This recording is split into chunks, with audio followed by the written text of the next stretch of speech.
This is page 74 in chapter 4. One October day in 1917, said Jordan Baker that afternoon, sitting up very straight on a straight chair in the tea garden at the Plaza Hotel. So Jordan is telling Nick this flashback story from about 4 years before.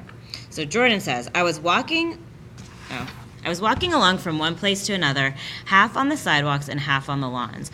I was happier on the lawns because I had on shoes from England with rubber knobs on the soles that bit into the soft ground. I had on a new plaid skirt also that blew a little in the wind, and whenever this happened, the red, white, and blue banners in front of all the houses stretched out stiff and said tut, tut, tut, tut in a disapproving way. The largest of the banners and the largest of the lawns belonged to Daisy Fay's house. So Daisy. She was just 18, 2 years older than me, and by far the most popular of all the young girls in Louisville. And that is in Kentucky. She dressed in white and had a little white roadster, and all day long the telephone rang in her house, and excited young officers from Camp Taylor demanded the privilege of monopolizing her that night. Anyways, for an hour. When I came opposite her house that morning, her white roadster was beside the curb, and she was sitting in it with a lieutenant I had never seen before. They were so engrossed in each other that she didn't see me until I was 5 feet away. "Hello, Jordan," she called unexpectedly. "Please come here." I was flattered that she wanted to speak to me because of all the older girls I admired her most. She asked me if I was going to the Red Cross and make bandages, since it's World War I. I was. Well then, would I tell them that she couldn't come that day? The officer looked at Daisy while she was speaking in a way that every young girl wants to be looked at sometime, and because it seemed romantic to me, I have remembered the incident ever since. His name was Jay Gatsby, and I didn't lay eyes on him again for over 4 years. Even after I'd met him on Long Island, I didn't realize it was the same man. That was 1917. By the next year, I had a few beaux, which is boyfriends, myself, and I began to play in tournaments, so I didn't see Daisy very often. She went with a slightly older crowd, when she went with anyone at all. Wild rumors were circulating about her, how her mother had found her packing her bag one winter night to go to New York and say goodbye to a soldier who was going overseas.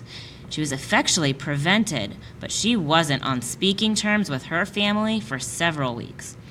After that, she didn't play around with the soldiers anymore, but only with a few flat-footed, short-sighted young men in town who couldn't get into the army at all.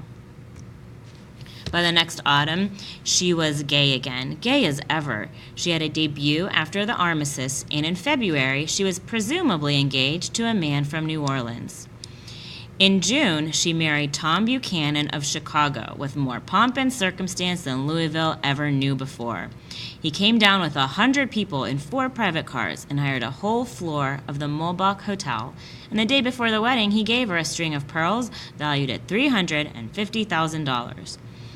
So yes, it says she was engaged in February to someone, probably, and then 6 months later, she married Tom.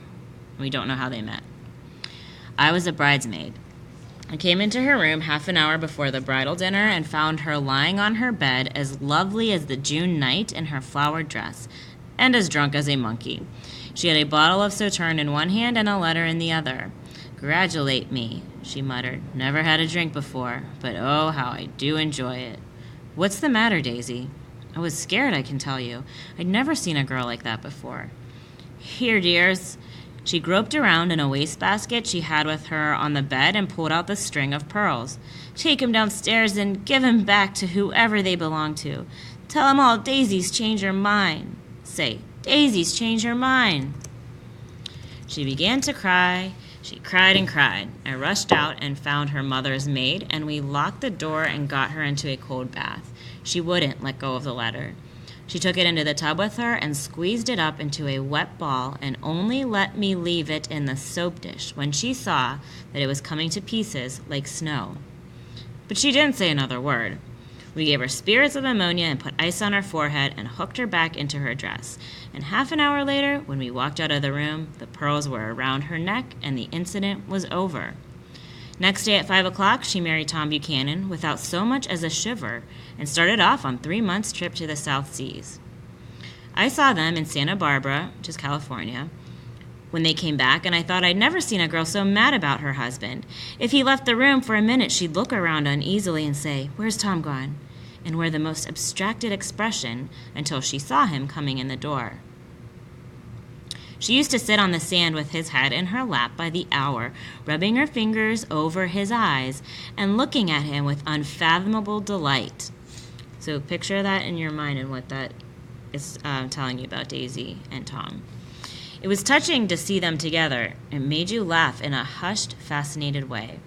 That was in August.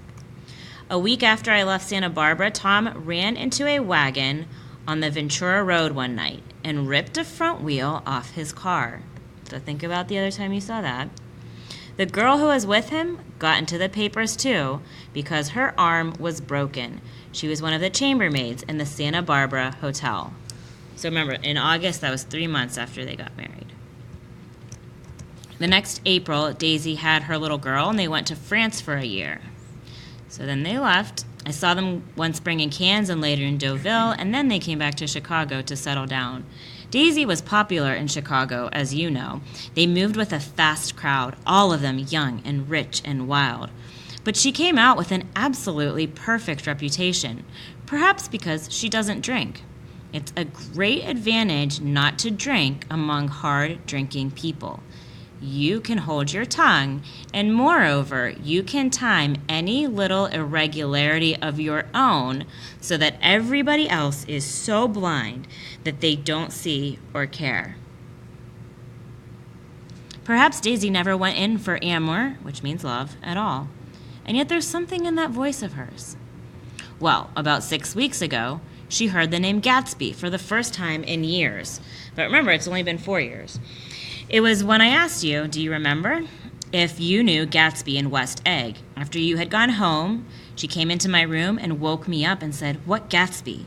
And when I described him, I was half asleep. She said in the strangest voice that it must be the man she used to know. It wasn't until then that I connected this Gatsby with the officer in her white car.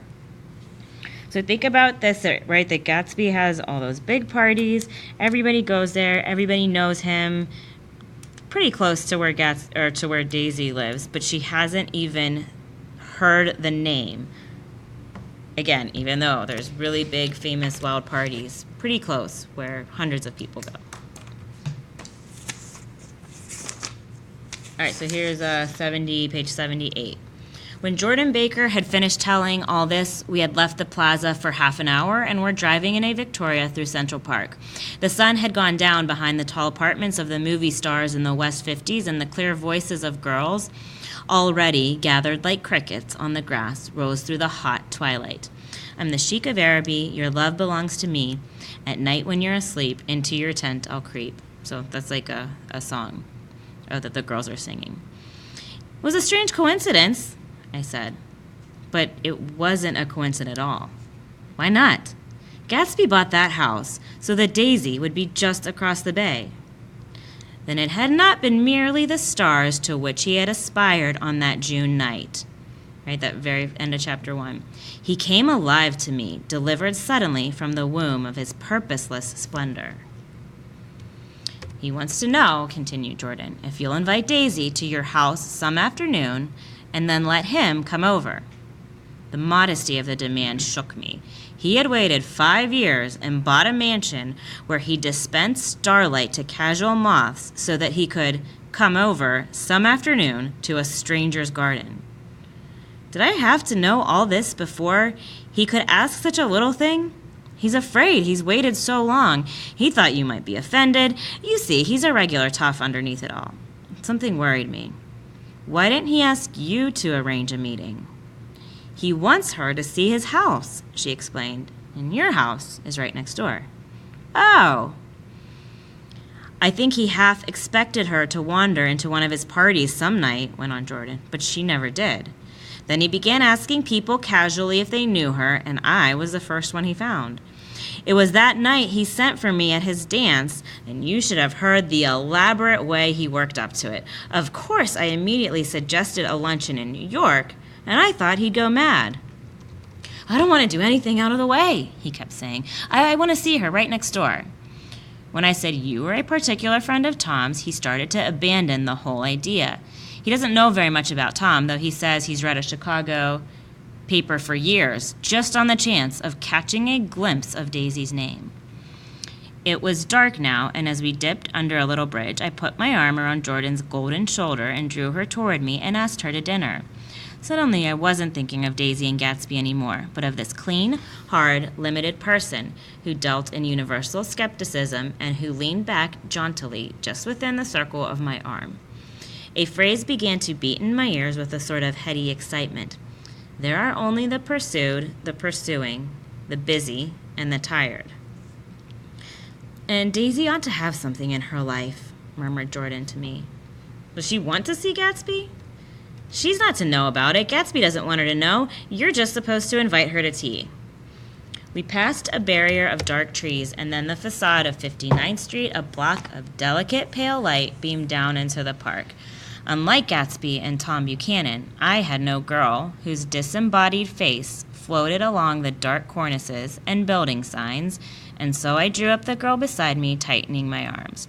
Her wan, scornful mouth smiled, and so I drew her up again closer, this time to my face.